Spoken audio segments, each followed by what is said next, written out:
हरिः ओं नमः सर्वेभ्यः। भाषापाकः प्रथमः इत्यस्य अद्य 10मः पाठः। येनाक्षरसमाम्नायमधिगम्य महेश्वरात् कृत्स्नं व्याकरणं प्रोक्तं तस्मै पाणिनये नमः। वाक्यकारं वररुचिं भाष्यकारं पतञ्जलिं पाणिनिं सूत्रकारं च प्रणतोऽस्मि मुनित्रयम्। भाषापाकः प्रथमः इत्यस्मिन् पुस्तके आहत्य 8 प्रकरणानि सन्ति। तत्र विद्यमानानि 5 प्रकरणानि अधीतानि। अद्य अग्रे सरामः 6ठं प्रकरणं विभक्तिविचारः इत्यस्य अद्य प्रारम्भं कुर्मः।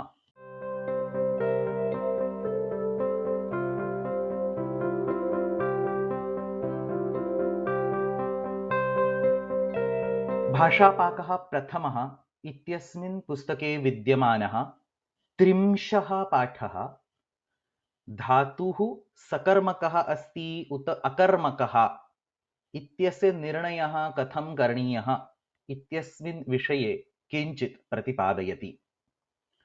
तत्र एकः एव विशिष्टः नियमः, धातुः सकर्मकः उत अकर्मकः इति ज्ञातुं क्रियापदस्य कर्तृपदेन सह ग्रहणं कृत्वा एकं वाक्यं कृत्वा तत्र किम् इति प्रश्नः करणीयः।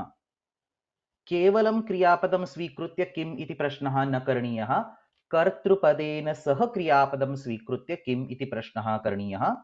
उत्तरं लभ्यते चेत् सकर्मकः, उत्तरं न लभ्यते इत्युक्ते न सम्भवति, भवद्भिः ज्ञायते उत न ज्ञायते सः भिन्नः विषयः। उत्तरं न सम्भवति चेत् अकर्मकः। यथा पठति इति धातुः अस्ति, रामः पठति इति कर्तृपदेन सह वाक्यं, तत्र किम् इति प्रश्नः क्रियते। रामः किं पठति, रामः गीतां पठति, रामः रामायणं पठति।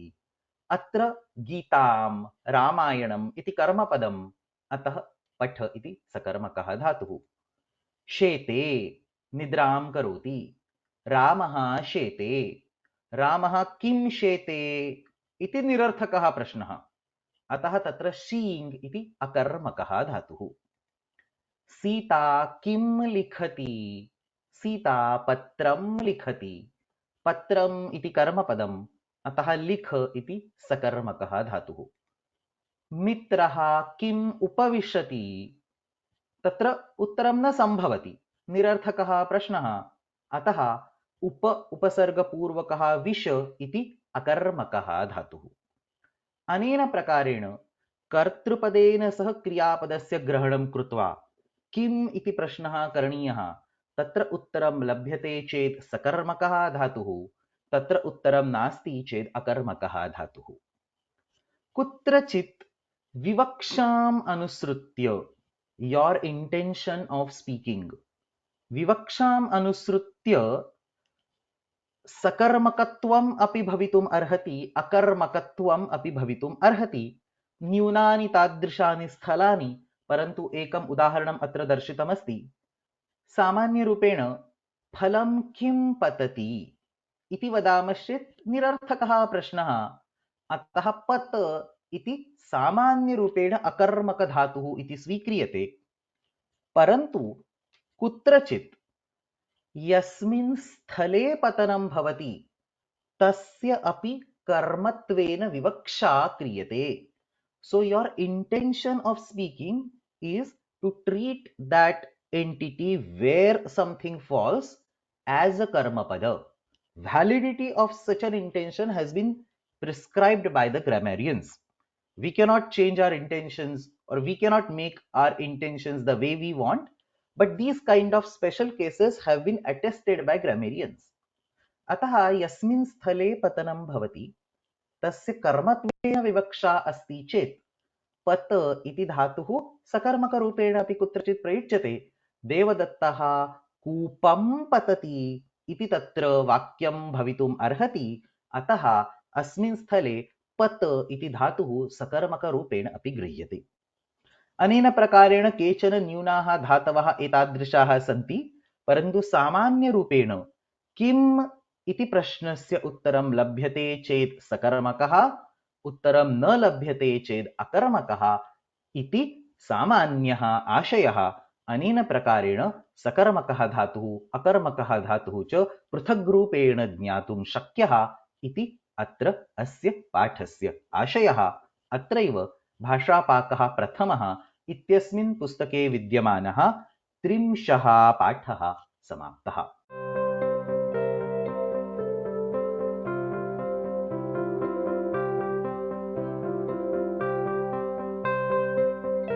भाषापाकः प्रथमः इत्यस्मिन् पुस्तके विद्यमानः 31 पाठः भिन्नाः धातवः केन कारणेन अकर्मकत्वं प्राप्नुवन्ति तस्मिन् विषये किञ्चित् विस्तरेण चिन्तनं करोति। तत्र धातुः अकर्मकः अस्ति उत सकर्मकः अस्ति तत्तु पूर्वस्मिन् पाठे दृष्टम्। इदानीम् अकर्मकत्वस्य विषये एव किञ्चित् शास्त्ररूपेण चिन्तनं करणीयम्। कोऽपि धातुः केन कारणेन, what is the reason or what are various situations under which the dhatu can become akarmaka. तत्र एका कारिका अपि दीयते। इयं कारिका स्मरणे स्थापनीया। धातोरर्थान्तरे वृत्तेः धात्वर्थेनोपसंग्रहात् प्रसिद्धेरविवक्षातः कर्मणो कर्मिका क्रिया। अस्मिन् श्लोके अस्यां कारिकायाम् आहत्य 4 स्थलानि, 4 विषयाः उक्ताः सन्ति, येषु स्थलेषु येषु विषयेषु धातोः अकर्मकत्वं स्पष्टीभवति। पश्यामः, एकम् एकम् अंशं स्वीकृत्य चिन्तनं कुर्मः। तत्र प्रथममस्ति अर्थान्तरे वृत्तेः। कः अर्थः? धातूनाम् अनेके अर्थाः सम्भवन्ति। कृ इति धातोः शताधिकाः अर्थाः तत्र पाठिताः वर्तन्ते। अतः एकः एव धातुः केषुचन अर्थेषु सकर्मकः, केषुचन अन्येषु अर्थेषु अकर्मकः अपि भवितुम् अर्हति। एकं सरलम् उदाहरणं, वह इति धातुः अस्ति। टु क्यारी इत्यस्मिन् अर्थे अपि अस्य प्रयोगः भवति। टु फ्लो इत्यस्मिन् अर्थे अपि अस्य प्रयोगः भवति। रामः भारं वहति। Ram carries the load. अत्र सकर्मकत्वम् अस्ति। रामः किं वहति? रामः भारं वहति। अतः सकर्मकत्वम् अस्ति। नदी वहति, द रिवर फ्लोज। अस्मिन् प्रयोगे भिन्नः अर्थः अस्ति, अतः अकर्मकत्वम् अस्ति। नदी किं वहति इत्युक्ते टु फ्लो अस्मिन् अर्थे अस्य प्रश्नस्य उत्तरं नास्ति, अतः तत्र अकर्मकत्वम्। परन्तु वह इति धातोः टु क्यारी इति भिन्नः अर्थः स्वीक्रियते चेत् नदी किं वहति? नदी नौकां वहति। अतः तत्र पुनः सकर्मकत्वं भवितुम् अर्हति। अनेन प्रकारेण केषुचन अर्थेषु अकर्मकत्वं, केषुचन अन्येषु अर्थेषु सकर्मकत्वम्, एतादृशं बहूनां धातूनां विषये भवितुं शक्यते। उपसर्गस्य उपस्थितौ अपि धातोः अर्थे परिवर्तनं भवति। अतः उपसर्गस्य उपस्थितौ सकर्मकः धातुः अकर्मकत्वं प्राप्नोति, अकर्मकः धातुः वा सकर्मकत्वं प्राप्तुम् अर्हति। विष्णुः वैकुण्ठे तिष्ठति। Vishnu stage in the Vaikuntha. अत्र अकर्मकत्वम् अस्ति। विष्णुः किं तिष्ठति इति तस्य उत्तरं न, परन्तु अधि इति उपसर्गः तत्र प्रयुज्यते चेत् अधितिष्ठति, stays in the close association or stays closely affiliated with इति वदामश्चेत् सः एव अर्थः। कश्चन सूक्ष्मः भेदः अस्ति तदेव। विष्णुः कम् अधितिष्ठति, stays in the close vicinity of what? तत्र वैकुण्ठम् अधितिष्ठति इति उत्तरं सम्भवति। अतः अधि उपसर्गपूर्वकः स्था इति धातुः तत्र सकर्मकः अस्ति। अन्यदुदाहरणं जनाः गृहं गच्छन्ति। अस्मिन् प्रयोगे सकर्मकत्वम् अस्ति। गमधातोः गमनस्थलं कर्मत्वेन स्वीक्रियते, अतः तत्र सकर्मकत्वम् अस्ति। परन्तु सम उपसर्गपूर्वकः गमधातुः टु कम् टुगेदर् जनाः सङ्गच्छन्ते अस्मिन् प्रयोगे अकर्मकत्वमस्ति।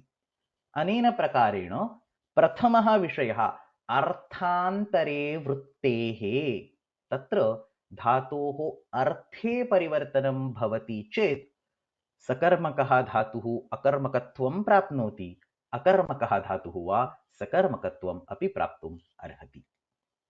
द्वितीयः विषयः धात्वर्थेन उपसंग्रहात्।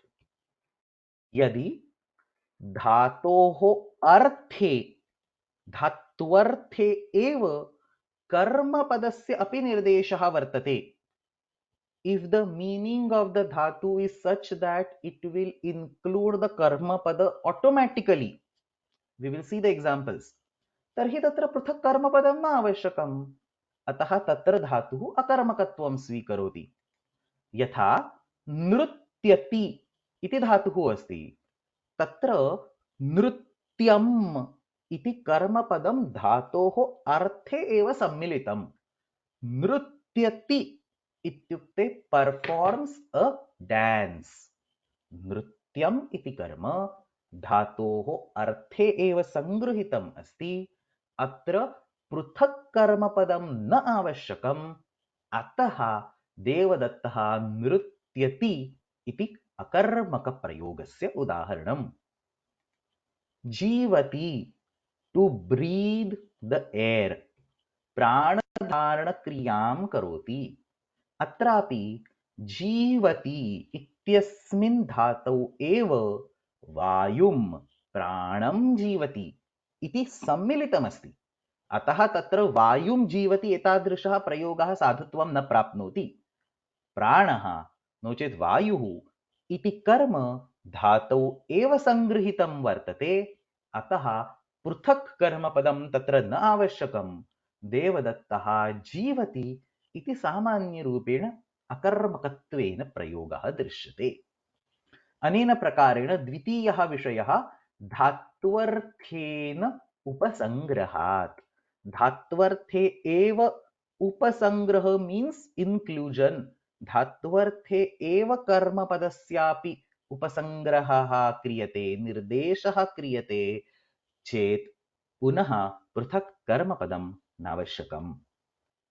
तृतीयः विषयः यत्र अकर्मकत्वं दृश्यते प्रसिद्धेः। जस्ट वन वर्ड, प्रसिद्धेः। यदि धातोः कर्मपदं सुप्रसिद्धम् अस्ति तर्हि तस्य निर्देशः नावश्यकः। If that particular verb can only be used in association with a certain karmapada and no other karmapadas, then this association is so well known that the dhatu itself will automatically indicate the karmapada. Separate mention of that karmapada is not needed. धातोः कर्मपदं सुप्रसिद्धम् अस्ति चेत् तस्य निर्देशः नावश्यकः।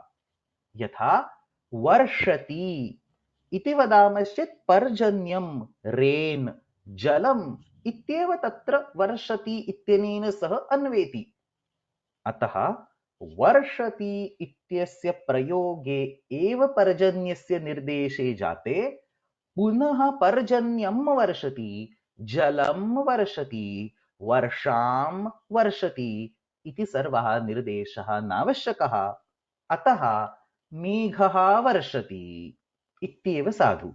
मेघः पर्जन्यं वर्षति इति न वक्तव्यम्।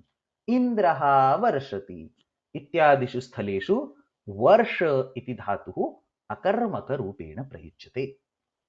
अनेन प्रकारेण तृतीयः विषयः प्रसिद्धेः, यत्र क्रियापदस्य कर्मपदं सुप्रसिद्धम् अस्ति तत्र धातुः अकर्मकत्वेन प्रयोक्तुं शक्यते। अन्तिमः विषयः अविवक्षातः कर्मणः। यदि धातोः प्रयोगे एव कर्मपदस्य विवक्षा नास्ति, the intention is not to talk about the karmapada, the intention is to talk about something completely different.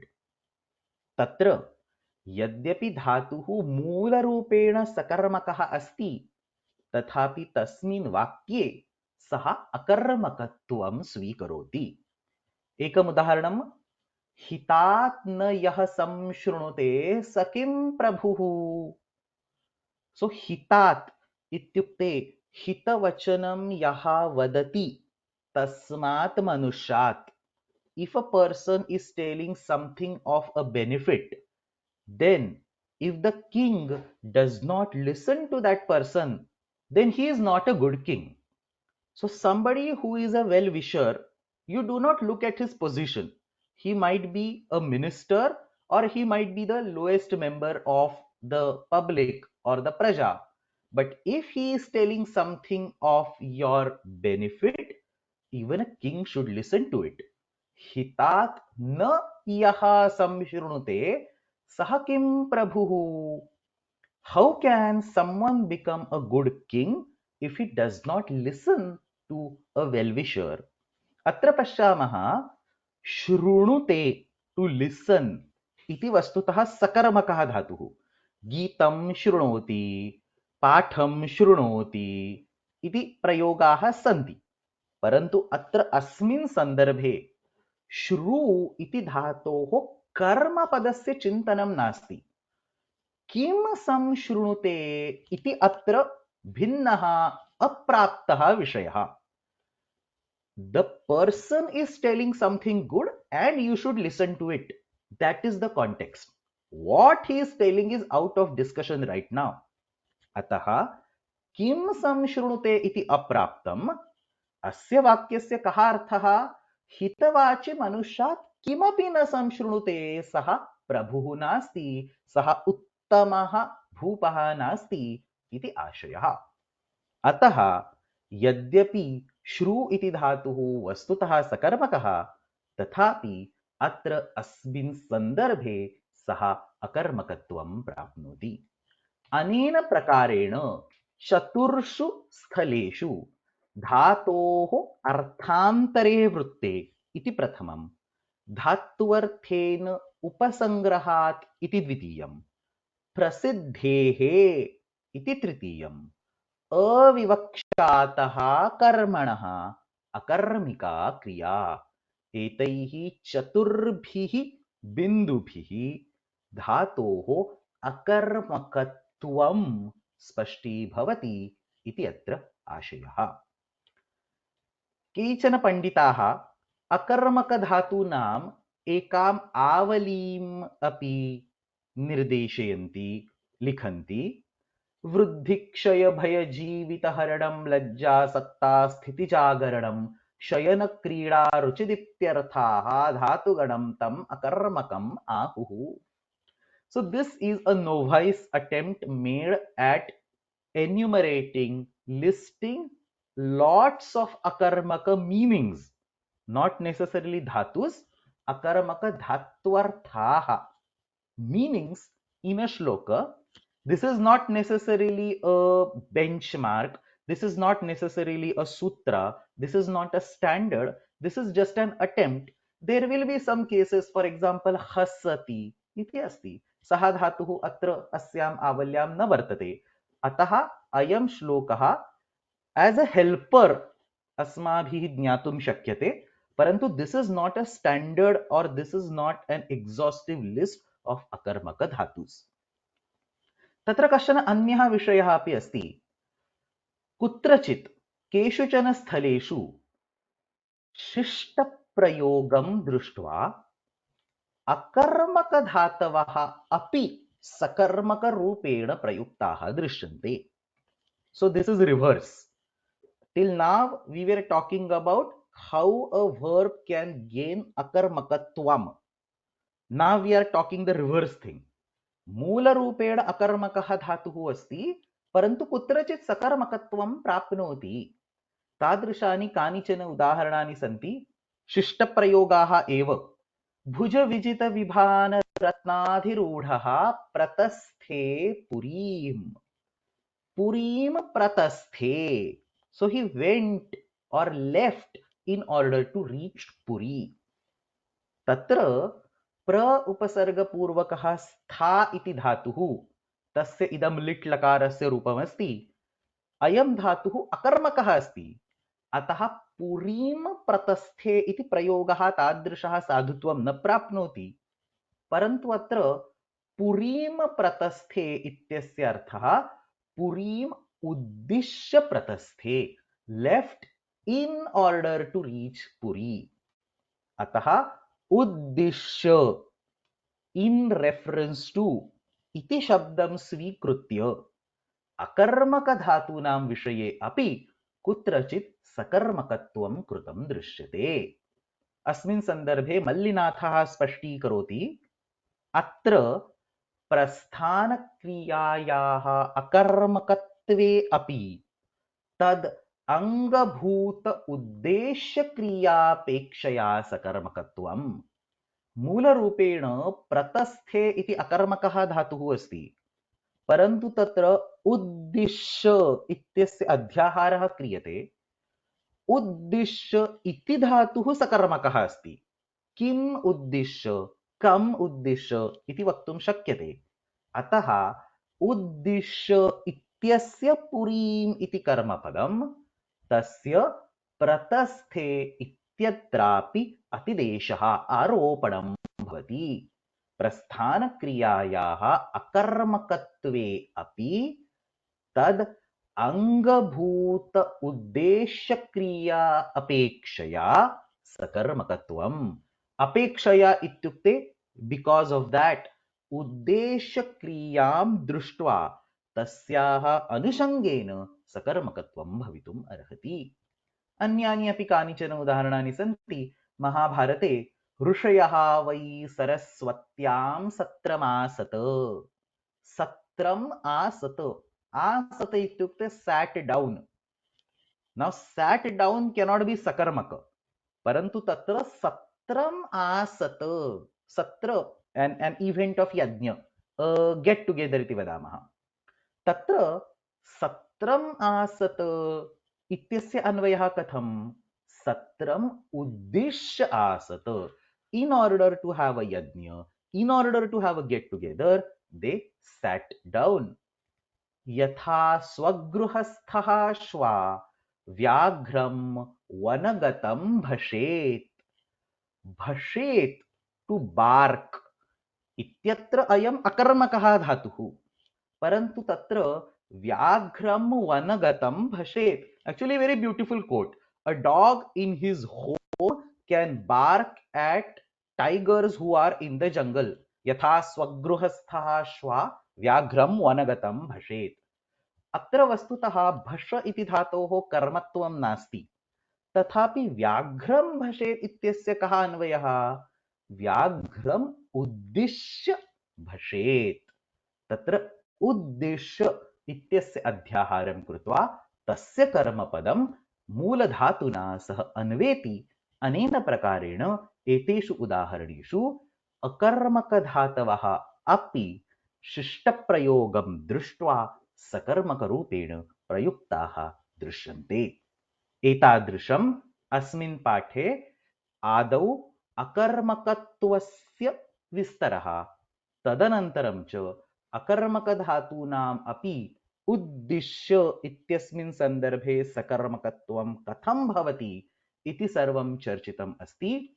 अत्रैव भाषापाकः प्रथमः इत्यस्मिन् पुस्तके विद्यमानः 31 पाठः समाप्तः।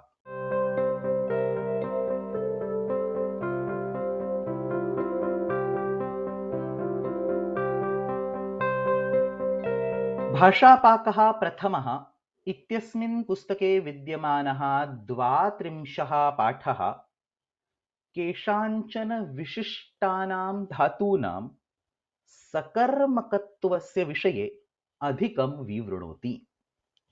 So in this lesson, we will take a quick look at some 7-8 different verbs and think about whether they are sakarmaka, whether they are akarmaka, or whether there is a hybrid situation. In some cases they will be sakarmaka, in some cases they will be akarmaka. All that will be discussed in the context of some 7 to 8 verbs. प्रारभामहे. मिल इति धातुः अस्ति. अयं धातुः धातुपाठे द्विधा द्वयोः स्थलयोः परिगणितः दृश्यते. मिलश्लेषणे इति सकर्मकः निर्देशः अस्ति. मिलसङ्गमे इति अकर्मकः निर्देशः अस्ति. उभयोः अर्थः समानः एव. श्लेषणे means to come together, to meet. Sangame also means to come together, to meet. पश्यामः. तत्र मिलश्लेषणे इति धातोः to unite, to embrace इति अर्थः. सकर्मकरूपेण अयं धातुः परिगणितः अस्ति. यथा गंगा यमुनां मिलति, रामः भरतं मिलति. अत्र कर्मपदं दृश्यते. अतः मिलश्लेषणे इत्यस्य एते साधुप्रयोगाः सन्ति. परन्तु बहूनां वैयाकरणानां मतेन अयं धातुः मूलधातुपाठे नासीत्. अनन्तरम् अत्र तस्य योजनम् अभवत्. अतः तेषां मतेन मिलसङ्गमे इति एकः एव धातुपाठे विद्यमानः धातुः. सः तु अकर्मकः अस्ति. यथा वयं पुनर्मिलामः, we will meet again. Ganga यमुनया सह मिलति, गंगा meets with यमुना. अत्र अयम् अकर्मकः धातुः अस्ति. अतः गंगा यमुनां मिलति इति प्रयोगः न करणीयः. गंगा यमुनया सह मिलति इति प्रयोगः साधु अस्ति. कुत्रचित् तु यत्र मूलरूपेण मिलश्लेषणे इति धातुः धातुपाठे न स्वीक्रियते, तत्र मिलसङ्गमे इति धातुः अपि सकर्मकरूपेण गृह्यते. अतः गंगा यमुनां मिलति इति साधुप्रयोगः अस्ति इति वक्तुं शक्यते. अनेन प्रकारेण मिल इति धातुः सकर्मकरूपेण प्रयोक्तुं शक्यते, अकर्मकरूपेण अपि प्रयोक्तुं शक्यते. तत्र वैयाकरणानां भिन्नं भिन्नं चिन्तनम् अस्ति. परन्तु अस्मिन् सन्दर्भे एकः मुख्यः विषयः यः युष्माकं पाठे प्रामुख्येन उक्तः वर्तते, सः कः इति चेत् मिल इति धातुः टु ऑब्टेन और टु रिसीव इत्यस्मिन् अर्थे न प्रयोक्तव्यः. आपणे वस्तु मिलति, पुस्तकं ग्रंथालये न मिलति. These are not acceptable usages in Sanskrit. These are the usages that happen because of the impact of regional languages. That's a pollution from the regional languages. तादृशाः प्रयोगाः संस्कृते न करणीयाः. मिल इति धातुः टु ऑब्टेन इत्यस्मिन् अर्थे न प्रयोक्तव्यः. आपणे वस्तु लभ्यते, आपणे वस्तु विद्यते, आपणे वस्तु प्राप्यते, आपणे वस्तु वर्तते. एतादृशाः प्रयोगाः तत्र भवेयुः. मिल इति धातुः टु कम टुगेदर श्लेषणे उत संगमे अस्मिन् अर्थे एव प्रयोक्तव्यः. द्वितीयः धातुः क्रीड. तत्र धातुपाठे विहारे इति अर्थः अस्ति. टु प्ले इत्यस्मिन् अर्थे सामान्यरूपेण इदानीन्तनकाले तस्य प्रयोगः भवति. पूर्वस्मिन् काले क्रीड इत्युक्ते to roam around, to enjoy इत्यस्मिन् अर्थे अपि प्रयोगः आसीत्. जलक्रीडा एंड सो ऑन.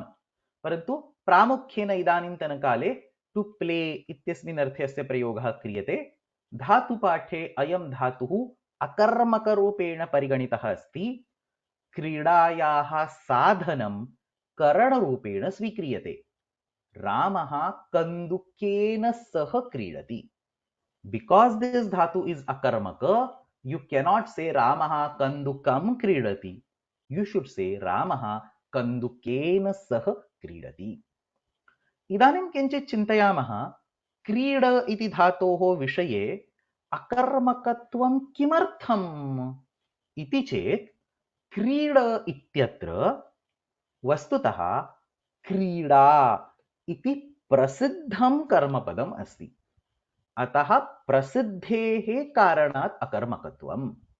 क्रीडति इत्युक्ते किं? क्रीडां क्रीडति इति आशयः। तादृशं नास्ति चेत् सकर्मकत्वं सम्भवति। यथा शकुनिः द्युतं क्रीडति इति प्रयोगः भवितुम् अर्हति। तत्र यत् क्रीडा इति प्रसिद्धं कर्मपदं तस्य निर्देशः नास्ति, अन्यस्य कस्यचित् निर्देशः अस्ति। अतः एतादृशेषु स्थलेषु क्रीड इति धातुः कर्मपदं स्वीकर्तुम् अर्हति। एवमेव मुख्यरूपेण इदानीन्तनकाले क्रीडायाः नामनिर्देशः करणीयः चेत् सकर्मकत्वं भवितुम् अर्हति। अहं क्रिकेट क्रीडां क्रीडामि, कृष्णः रासक्रीडां क्रीडति एंड सो ऑन। अतः धातुपाठे यद्यपि तस्य अकर्मकरूपेण परिगणनं कृतं, तथापि संदर्भं दृष्ट्वा यदि क्रीडायाः नाम तत्र वक्तव्यं तर्हि सकर्मकरूपेण तस्य प्रयोगः भवितुम् अर्हति। तृतीयः धातुः वर्ष, टू रेन। स्नेहने इति धातुपाठे अर्थः अस्ति। अयं धातुः अपि धातुपाठे अकर्मकरूपेण परिगणितः वर्तते। पूर्वमपि अस्माभिः दृष्टं मेघः वर्षति इति साधुप्रयोगः। तत्रापि कर्मणः प्रसिद्धिः अस्ति। वर्षति इत्युक्ते किं? पर्जन्यं वर्षति इत्येव अर्थः। अतः पर्जन्यम् इति कर्मणः प्रसिद्धत्वात् तत्र अकर्मकत्वं विद्यते। परन्तु सन्दर्भः भिन्नः अस्ति। भिन्नं कर्मपदं वर्तते चेत् तत्र सकर्मकत्वम् अवश्यं भवितुम् अर्हति। कुबेरः सुवर्णं वर्षति। The karmapada changes, so an explicit mention is required. देवाः पुष्पाणि वर्षन्ति इति उदाहरणानि। अत्रापि मूलरूपे अकर्मकः धातुः प्रयोगं दृष्ट्वा सकर्मकत्वं प्राप्नोति। चतुर्थः धातुः, so some of these dhatus are actually not there in your book, but I have added because these are common places of confusion for beginners. रुच, to like इति धातुः अपि अकर्मकः अस्ति। यस्य विषये रुचिः भवति सः कर्ता। So this is a little bit outside our intuition. In English we will say Ganesha likes modak. When that gets translated into Sanskrit, the entity which is liked becomes the karta. Modakaha rochate. Modakaha rochate verbatim gets translated as Modaka is liked. So a different passive form is used. Parantu Samskrute Modakaha rochate iti kartrupadam. Yasya manasi ruchihi udbhavati tad sampradanam Ganeshaya modakaha rochate. Atra kutrapi karmapadam nasti. Ganeshah modakam rochate, Ganesham modakaha rochate, Ganeshaya modakam rochate. Etadrishaha prayogaha न करणीयः। मोदक इति प्रथमायां कर्तृत्वम् अस्ति, गणेश इति चतुर्थ्यां तत् संप्रदानरूपेण प्रयुज्यते। अनेनैव प्रकारेण स्निह इति धातुः अस्ति। अयं धातुः धातुपाठे अकर्मकरूपेण परिगणितः अस्ति। यस्य मनसि स्नेहः उत्पद्यते, the one who loves, that is कर्ता। माता स्नीहति। यस्य विषये स्नेहः उत्पद्यते, the entity being loved, that is अधिकरण. It has to be used in the सप्तमी विभक्ति। माता बालके स्निह्यति, माता बालकं स्निह्यति, माता बालकाय स्निह्यति इति अनुचिताः प्रयोगाः। स्निह धातोः योगे अधिकरणकारकं प्रयुज्यते। माता बालके स्निह्यति इति प्रयोगः क्रियते। अग्रे अस्ति गम इति धातुः। गम इति धातुः वस्तुतः सकर्मकः अस्ति, परन्तु सन्दर्भं दृष्ट्वा अकर्मकरूपेण अपि तस्य प्रयोगः सम्भवति। सो रामः ग्रामं गच्छति, this is a well known sentence. ग्राम पदस्य कर्म विवक्षा अस्ति, परन्तु रामः ग्रामे गच्छति इति अपि साधुवाक्यमस्ति। अत्र ग्राम इत्यत्र कर्मत्वं नास्ति, कर्तुरीप्सिततमं कर्म इति पाणिनिना उच्यते। एतां व्याख्याम् अनुसृत्य अत्र कर्मत्वं नास्ति। So basically Ram goes in the village, that's not his ultimate destination. So तत्र ग्रामे मन्दिरम् अस्ति, मन्दिरं गच्छति इति भवितुम् अर्हति। अतः रामः ग्रामे मन्दिरं गच्छति, तत्र मन्दिरम् इति त्यजामश्चेत् रामः ग्रामे गच्छति इति प्रयोगः भवितुम् अर्हति। अतः ग्रामशब्देन आधारः निर्दिश्यते, तत्र कर्मत्वस्य विवक्षा नास्ति, अतः अधिकरणरूपेण अपि अयं प्रयोगः सम्भवति। A classic proof that this is actually correct is that we use sentences like kutra gacchati, atra gacchati, tatra gacchati, sarvatra gacchati, anyatra gacchati. All these are saptami trala pratyaya. I have already taught this. Saptamyaha arthe trala iti pratyये कृते कुत्र यत्र तत्र इति सर्वे शब्दाः सिद्ध्यन्ति। अतः कुत्र गच्छति इत्यत्र वस्तुतः आधारस्य निर्देशः अस्ति, सप्तमी विभक्तेः निर्देशः अस्ति। अनेनैव प्रकारेण ग्रामे गच्छति इति अपि साधुवाक्यं, तत्र विवक्षां सन्दर्भं दृष्ट्वा ग्रामं गच्छति नो चेत् ग्रामे गच्छति इति उभयथा प्रयोगः सम्भवति। तत्र वस्तुतः रामः ग्रामाय गच्छति इति अपि प्रयोगः अस्ति। So we will not go in the details of this. This is out of scope for now. परन्तु केवलं मया अत्र निर्दिष्टं, यथा रामः ग्रामं गच्छति, रामः ग्रामे गच्छति, तथैव रामः ग्रामाय गच्छति इति अपि प्रयोगः अस्ति। अग्रे विद्यमानः धातुः पत इति। अयं धातुः वस्तुतः अकर्मकः अस्ति, परन्तु मया पूर्वमपि उदाहरणरूपेण उक्तं, कर्मणः विवक्षा अस्ति चेत् सकर्मकरूपेण तस्य प्रयोगः भवति। कर्मणः विवक्षायाम् इति भवेत्, टाइपो। कर्मणः विवक्षायां सकर्मकरूपेण तस्य प्रयोगः भवति। रामः कूपे पतति, तत्र अधिकरणस्य विवक्षा अस्ति, अतः अकर्मकत्वम्। रामः कूपं पतति, तत्र कर्मविवक्षा अस्ति, अतः सकर्मकत्वम्। The last dhatu that we want to take is sru. धातुपाठे गतौ इति निर्देशः अस्ति, परन्तु to ooze out, to trickle इति सामान्यरूपेण तस्य प्रयोगः क्रियते। अयं धातुः, दिस इज वेरी इंपॉर्टेंट, अयं धातुः सकर्मकरूपेण अपि प्रयुज्यते, अकर्मकरूपेण अपि प्रयुज्यते। As soon as the meaning changes, the version also changes from sakarmaka to akarmaka or vice versa. पश्यामः, टू ooze out इत्यस्मिन् अर्थे अयं धातुः अकर्मकः अस्ति। The one that oozes out, यत् गमनक्रियां करोति तस्य कर्तृरूपेण ग्रहणं क्रियते। यस्मात् oozing भवति, गमनक्रिया भवति, तस्य अपादानरूपेण प्रयोगः क्रियते। धेनोः दुग्धं स्रवति। सो स्रु इत्यस्य स्रवति इति रूपं, दुग्धं स्रवति, दिस इज द कर्तृपद, धेनोः स्रवति, दिस इज द अपादान। The milk trickles down from the cow, धेनोः दुग्धं स्रवति। रामायणे प्रयोगः दृश्यते, धनात् धर्मः स्रवति। What a ironic or a beautiful statement. Dharma oozes out of wealth. धनात् धर्मः स्रवति। अनेन प्रकारेण टू ऊज इत्यस्मिन् अर्थे अयम् अकर्मकरूपेण प्रयुज्यते, परन्तु अयमेव धातुः to make ooze, to cause something to flow, अस्मिन् अर्थे अपि प्रयुज्यते। So on the face of it, it looks like a nijanta prayoga.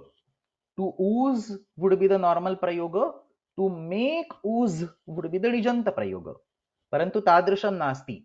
Both of these versions are used for the same verb. Sru iti धातुः to ooze इत्यस्मिन् अर्थे अपि प्रयुज्यते, to make ooze इत्यस्मिन् अर्थे अपि प्रयुज्यते. तत्र to make ooze इत्यस्मिन् अर्थे अस्य सकर्मकत्वम् अस्ति. किमर्थमिति चेत् यस्मात् गमनक्रिया भवति तस्य कर्तृरूपेण निर्देशः भवति. धेनुः दुग्धं स्रवति. So the cow makes the milk ooze out. A better translation would be the cow produces the milk. अत्र धेनुः इति कर्तृपदं, दुग्धम् इति कर्मपदम्, अतः तत्र सकर्मकरूपेण प्रयोगः अस्ति. So see, धेनोः दुग्धं स्रवति, धेनुः दुग्धं स्रवति. अनेन प्रकारेण एकः एव धातुः एकमेव उदाहरणम् एकस्मिन् स्थले अकर्मकरूपेण अपरस्मिन् स्थले सकर्मकरूपेण. महाभारते उदाहरणं दृश्यते. What a beautiful statement. नहि मलयगतः चन्दनतरुः परशुप्रहारतः पूयं स्रवेत्. A chandana sandalwood tree, even if you cut it, hit it with the parshu, still the chandana tree is not going to give durgandha, puyam, bad odor. Whether the chandana tree is cut down with a friendly axe or whether it is cut down with a cruel axe like parshu, it will still give out chandana, not the puya, not the durgandha. The sajjanas are like that, is the remaining part. So nahi malayagataha chandanataruhu parashu praharatah sravet puyam. Atrapi स्रवेत् पूयम् इति सकर्मकरूपेण प्रयोगः कृतः अस्ति. चन्दनतरुः इति अत्र कर्ता, पूयम् इति कर्म, धातोः सकर्मकरूपेण प्रयोगः दृश्यते. अनेन प्रकारेण अस्मिन् पाठे भिन्नानां धातूनां परिगणनं कृत्वा तेषां विषये सकर्मकत्वम् अकर्मकत्वं च कथं भवति इति चर्चितम् अस्ति. अत्रैव भाषापाकः प्रथमः इत्यस्मिन् पुस्तके विद्यमानः 32 पाठः समाप्तः.